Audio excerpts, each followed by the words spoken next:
তিনজন ফ্রেন্ডস মিলে ওই সিঙ্গারা খাইছিল, তখন ওরা ওদের ইন্টারনাল বিষয় নিয়ে হাসাহাসি করতে। পারভেজ হত্যার ঘটনায় সেই দুই ছাত্রীকে আজীবনের জন্য বহিষ্কার করা হয়েছে।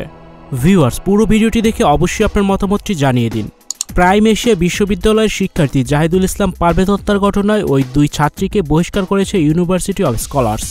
গতকাল সোমবার এ সংক্রান্ত চিঠি ইস্যু করা হয়েছে বলে জানিয়েছে ইউনিভার্সিটি অব স্কলার্সের রেজিস্ট্রার ক্যাপ্টেন মোবাশের আলী খন্দকার। দুই ছাত্রী হলেন ইউনিভার্সিটি অব স্কলার্সের ব্যবসা প্রশাসন বিভাগের ফাতেমা তাহসিন ঐশী ও ইংরেজি বিভাগের ফারিয়া হক টিনা। বিশ্ববিদ্যালয় কর্তৃপক্ষ জানিয়েছে, ঘটনা তদন্তে বিশ্ববিদ্যালয়ের পক্ষ থেকে সংশ্লিষ্ট বিভাগের সমন্বয়ে একটি অভ্যন্তরীণ তদন্ত কমিটি গঠন করা হয়েছে। তদন্তের প্রাথমিক পর্যায়ে বিভিন্ন সংবাদ মাধ্যমে ও সামাজিক যোগাযোগ মাধ্যমে পাওয়া তথ্যের ভিত্তিতে বিশ্ববিদ্যালয়ের দুই ছাত্রীর সম্পৃক্ততার ইঙ্গিত পাওয়া যাওয়ায় তাদেরকে বহিষ্কার করা হয়েছে।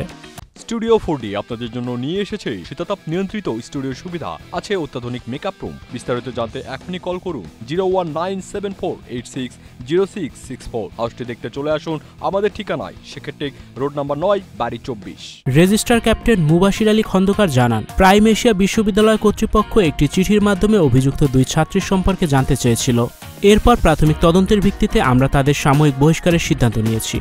কর্তৃপক্ষ আরও জানিয়েছে, ওই দুই ছাত্রীর বিরুদ্ধে অভিযোগ প্রমাণিত হলে তাদের ছাত্রত্ব বাতিল সহ প্রয়োজনীয় ব্যবস্থা নেওয়া হবে।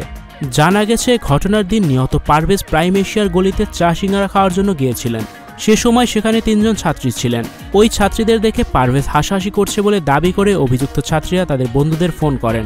পরে বিষয়টি বিশ্ববিদ্যালয়ের প্রশাসন উভয় পক্ষকে নিয়ে মীমাংসাও করে দেয়। কিন্তু মাহাতি, মেহরাব ও আবুজর গিফারি হাজারিপাড়া এলাকার কিছু ছেলেকে ডেকে নিয়ে আসেন এবং পারভেজের উপর হামলা চালান। এ সময় পারভেজ বিশ্ববিদ্যালয়ের প্রধান গেটে দৌড়ে আসার সময় আঘাতপ্রাপ্ত হন। তারা তাকে ধারালো অস্ত্র দিয়ে বুকে পিঠে আঘাত করে পালিয়ে যান। পরে তাকে উদ্ধার করে হাসপাতালে নিলে চিকিৎসক মৃত ঘোষণা করেন। ভিউয়ার্স, ওই দুই ছাত্রীর কেমন বিচার আপনি আশা করছেন? কমেন্টস করে অবশ্যই জানান। ভিডিওটি বেশি বেশি করে শেয়ার করে দিন। Icon focus 24 TV, powered by 4D Fourth Dimension। আমাদের চ্যানেলটি সাবস্ক্রাইব করে আমাদের সাথে থাকুন।